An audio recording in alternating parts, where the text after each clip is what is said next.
পাকিস্তানে ভয়াবহ বন্যায় এখন পর্যন্ত অন্তত ৩৩৭ জনের মৃত্যু হয়েছে। পাহাড়ি এলাকা থেকে নেমে আসা ভয়াল স্রোতে মুহূর্তেই ভেসে গেছে গ্রাম, ভেঙে পড়েছে ঘরবাড়ি, নিখোঁজ রয়েছে আরও অনেক মানুষ। পাকিস্তানের উত্তর পশ্চিমাঞ্চলে টানা মুষলধারে বৃষ্টির কারণে সৃষ্ট আকস্মিক বন্যায় চারদিকে নেমে এসেছে হাহাকার। জাতীয় দুর্যোগ ব্যবস্থাপনা কর্তৃপক্ষের তথ্য অনুযায়ী এখন পর্যন্ত অন্তত ৩৩৭ জন প্রাণ হারিয়েছেন, আহত হয়েছেন শত শত মানুষ। খাইবার পাখতুনখোয়া প্রদেশের বুনের জেলায় সবচেয়ে বেশি ক্ষয়ক্ষতি হয়েছে। সেখানে একদিনের বৃষ্টির পানি পাহাড়ি ঢল নামিয়ে আনে। বিশাল পাথর আর পানির স্রোত মুহূর্তে ঘরবাড়ি গুড়িয়ে দেয়।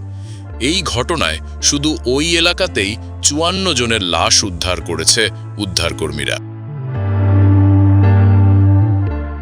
কিছু এলাকায় পুরো গ্রামটাই পানির নিচে তলিয়ে গেছে।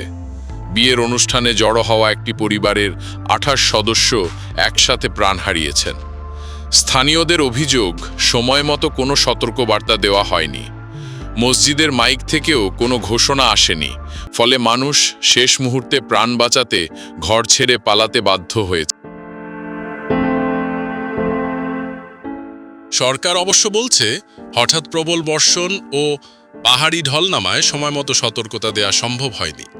পাকিস্তানের দুর্যোগ ব্যবস্থাপনা কর্তৃপক্ষের চেয়ারম্যান জানিয়েছেন, জলবায়ু পরিবর্তনের কারণে আবহাওয়ার ধরন সম্পূর্ণ পাল্টে গেছে। এবছর গত বছরের তুলনায় ৫০% বেশি বৃষ্টি হয়েছে। জাতিসংঘ মহাসচিব আন্তোনিও গুতেরেস নিহতদের পরিবারের প্রতি গভীর শোক প্রকাশ করেছেন এবং ক্ষতিগ্রস্তদের পাশে থাকার আশ্বাস দিয়েছেন। পাকিস্তান সহ গোটা দক্ষিণ এশিয়ায় জলবায়ু পরিবর্তনের ভয়াবহ প্রভাবের শিকার হচ্ছে।